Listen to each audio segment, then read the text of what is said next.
Afternoon. Was busy this morning, but I did get my workout in, and I do got to get something off my chest before I go on with the rest of my weekend. So for some of you who've never worked in nonprofit, what I'm about to say might not really resonate, might not feel like your reality, it might be a bit out of context. But for people who work in nonprofit and do advocacy work in particular, I think this is going to resonate. And this spiel that I'm about to do is really for like people in the criminal justice reform space, particularly because that's where I cut my teeth. Spent 17 years doing that work, arguably 23 years, because I've never really stopped doing the work, even though I'm not in the nonprofit space the way I used to. Nonprofit space it's a bit like when you leave your apartment, you come back and you suddenly smell something rotten. And the rotten smell has been there the whole time, but you got to be away from it and come back to realize that it stinks. And there's something stink about nonprofit. And here's why, for people who've never worked in nonprofit. So you can't really do much in nonprofit unless you raise money. And in progressive spaces, you have to raise money from foundations, particularly progressive foundations. And that means you're raising money from mostly wealthy, white, liberal philanthropists. And these are people who mostly have good intentions, but have strong opinions about the way the work should be done and who should be doing the work.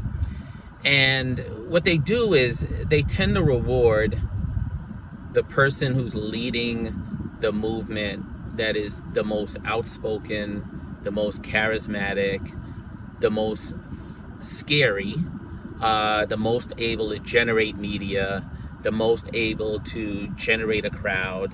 That's not always true, but sometimes. The poster child of the movement, or the poster children of the movement.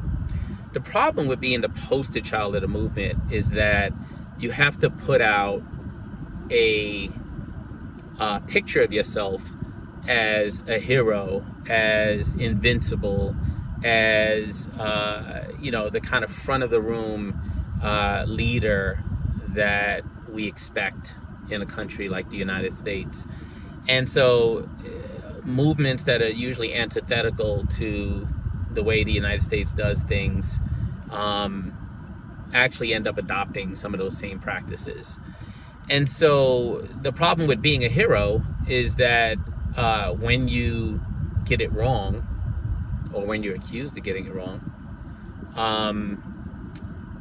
people love to see heroes take a fall.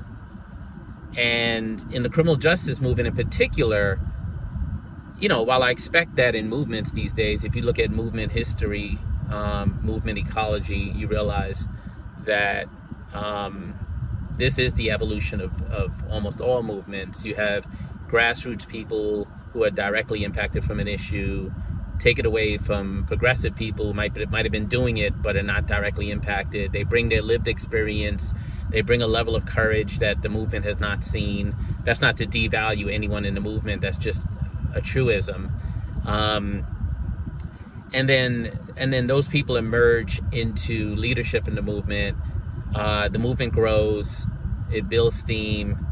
It generates additional foundation interests, which is opposite of what most people think when they're running a nonprofit. They think we're all fighting for this small piece of money, as opposed to if we all do good work, the pot of money is going to grow. Like, America is structured in terms of our tax code to inspire wealthy people to give philanthropically. The question is just where are they going to give, and they're going to give where there is energy and where there is momentum. They want to be part of something. So you have grassroots leaders who take leadership. The most charismatic ones usually emerge to the front. Like everywhere in the world, those leaders don't have everything that it takes to do the job. But in the progressive movement space, that's not a conversation. Like, there's no space for people to be fallible, for people to get it wrong.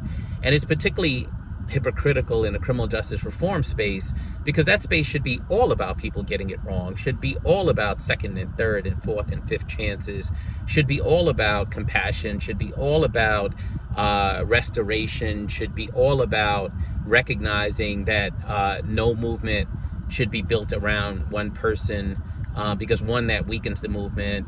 Second, that means that the movement's only as strong as that individual. But thirdly, and most importantly, leaders can be fallible. I know we look back at leaders throughout history and we say, oh, we don't have leaders like those leaders these days. Yes, we do. Yes, we do. We just have social media. Like, if you read, I hope you read, and you're not just looking at the romanticized version of the leaders from our history, you realize they all made mistakes. They all made bad decisions. They all have blemishes on their record. And things are different today because we have social media, and more importantly, because we have cancel culture. Because we have this concept that as soon as someone is not pure enough for the movement, they need to be canceled. And again, if this were a movement around people with disabilities, if this was a movement around an issue that is not about criminal justice and mass incarceration, I could sort of better understand why people would have less of an appetite for their leadership getting it wrong, especially because cancel culture doesn't just come from progressive movements outwards. The media, everyone is into the idea that if a person messes up, they get canceled. Why? Because we live in a very punitive culture in the United States. Someone has to get blamed before we can all move on. And then they get blamed and they get pushed into the criminal justice system. And then there's this ridiculous fucking adversarial relationship. And they get punished and they go to prison and everyone thinks they're going to feel good. And then 20 years later, they go to parole board and everyone's still upset. Why? Because prisons don't heal. Criminal justice system doesn't heal. But anyway, bringing the conversation back to nonprofits. Actually, I think I am talking about nonprofits because the truth is, the kind of punishment I've experienced from people in the nonprofit space, arguably, in my experience, as someone who did 6 years in prison, was actually more harsh. When you go through the criminal justice system and you get punished, whether it's by correction officers, judges, prosecutors, or even your goddamn legal aid lawyer, what you realize is, like, these people they don't know who you are. They don't care about you. They don't know your history. They don't think about your hopes, your dreams, your family, your vision, what contributed to you making poor decisions. But the criminal justice reform movement, isn't it full of healers? Isn't it full of people who've been through the system and say they don't want to see other people be punished? And then they become the punishers. And I know they say hurt people. That sounds really cool. Like, people in the movement say it. But it's so fucking insidious. It is so insidious, the fact that people who have been the most harmed, when they get a chance to harm others, when they're the ones in power, they show up just the same, if not more harshly than the people who they say are oppressing them. So look, this video is not meant to indict an entire movement. I've met some amazing human beings along the way.